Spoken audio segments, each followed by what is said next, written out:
Zero ब्लॉगटा ये ब्लॉगटा जे last पर्यंत देखियो से कंपलसरी कमेंट करिवो ही करिवो माने फ्री ऑफ कॉस्ट रे काटी देला नुचेगिरी कहूची कि से सुनी नेला फ्री ऑफ कॉस्ट रे कविताटे लिखिची समाज ऊपर जोटा कि एबे चलीची ठीक अछि फास्ट सेटा सुनी दियंतु।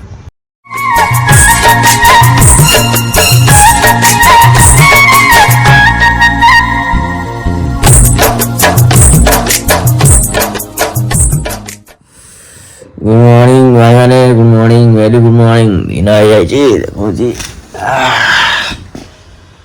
दिन आ जाए कि निदर मुझे सोई भाई भाई भाई रे बारी को निद भाईला मोर लस होगा खाली लेट टाइट शोली निद भाईला पूरा भाई हाँ भाई मैंने डेरी करियानी जल्दी जल्दी फटाफट आज ब्लॉगटा यूट्यूब स्टार्ट करवा दिन सका जापार पूरा भोर नहीं 8टा बाजिगला ठीक अच्छे मुह भी धोनी जमी शोक अच्छी फोन कर बाहर निद होता ठीक अच्छे तो भाई मैंने आज ब्लॉगटा आप पुणी तो स्वागत जनाऊँ निदरू थी खटरे थी तो प्रभु जगन्नाथ माँ सारा प्रभु गोरखनाथ आशीर्वाद नहीं आज ब्लॉगटा यूट्यूब स्टार्ट कर let's start to the vlogs मुझे आप यूनिक भाई तो शोली सका तो सामने 8टा बाजिला जानी होता पूरा पूरा पर्दा फर्दा पकई शोलू पूरा घोड़ी घाड़ी बारी को हठात फोन करदेला निद भाईगला फोन कर कौच कौन काली सरस्वती पूजा जो होता तार विसर्जन गलापर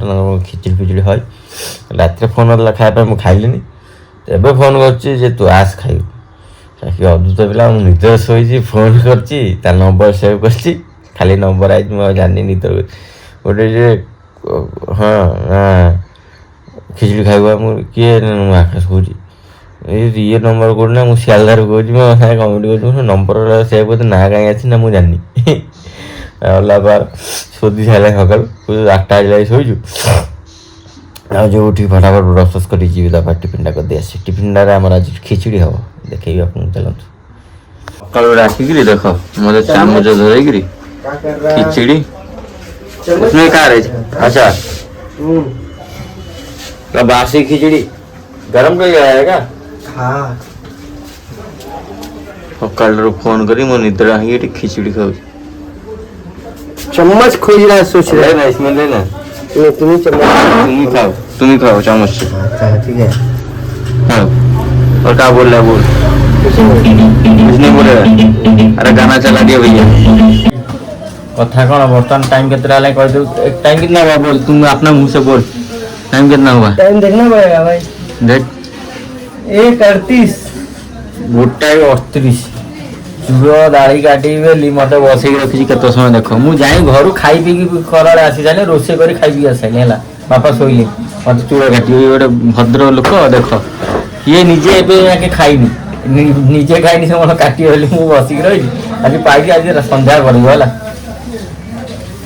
काटेगा तो आज रात को 12 बजे उसका दवाई ला के रख के जाएगा घर में ठीक है जगह तो मौसी आम पड़ी खाया नहीं पिलाटा खाई आज खाईदब खाई सारा मोर चूड़ दाढ़ी काटा पागल भाई तो देखा पूरा एमती मुंड फुंड काटिदेले एवं सैज हो घर गला सब सैज हो काटा पड़ो आग से खाईदू आम काटा कारण आगू आउट बहुत कथा गोटे अच्छी कहि आपको इंटरेस्टिंग कथा मजा लगे वॉइस देख लो पिला आराम से धीरे निकल आएगा 2 बज गया करना रेडी ठीक अच्छे बर्तमान आम चूड़ा बटा हम ये काट वहाँ से जब भल ना माडटा फाइनाल सियोर खाइबा से दिन भाया माड़ खाइबी भल दिन ना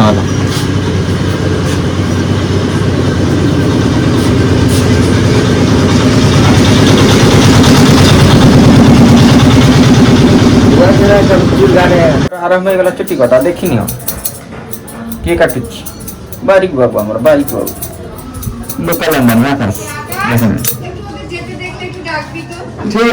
बढ़िया से काटेगा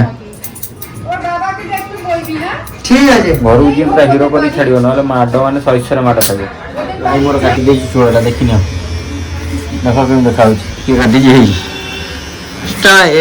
क्या बोलते हैं स्टाइल मैनेजर बारीक शर्मा लोकल अंबानी ठीक अच्छे ତ ବର୍ତ୍ତମାନ କଟାକଟି ସରିଛି, ଯାଇ ଗାଧା ଗାଧା କରିବା। ଫ୍ରି ଅଫ୍ କଷ୍ଟରେ କାଟିଛି ହେଲା, ନୁଚେଇକିରି କହୁଛି କି ସେ ଶୁଣିନି ହେଲା। ଫ୍ରି ଅଫ୍ କଷ୍ଟରେ କାଟିଛି, ଯାହାର କାଟି ଆସ ପଳେଇ ଆସି ଜଲ୍ଦି।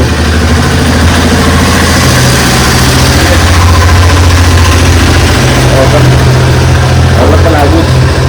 ଘରକୁ ଯାଇକି ଆଉ ଟିକେ ସାଇଜ୍ କରି ଯିବାକୁ ପଡ଼ିବ, ବଢ଼ିଯାଇଥିବ ସାଇଜ୍ କରି ଯିବାକୁ ପଡ଼ିବ। ତା ସହିତ ବର୍ତ୍ତମାନ ଘରୁ ହିଁ ଆପଣମାନଙ୍କ ସାଙ୍ଗରେ ଦୁଇ ପଦ କଥା ହେବି, ଗୋଟେ ବଢ଼ିଆ ଜିନିଷଟା ଅଛି କହିବି। ଗାଧୋଇ ପାଧୋଇ ସାରି ପୁରା ରେଡ଼ି ହେଇଯାଇଛି ବର୍ତ୍ତମାନ ବାରିକ ପାଖକୁ ଯିବା ପାଇଁ। ସେଠି ଯାଇ ବସି ଆଡ୍ଡା ମାରିବା, ବାପା ତ ଶୋଇଛନ୍ତି।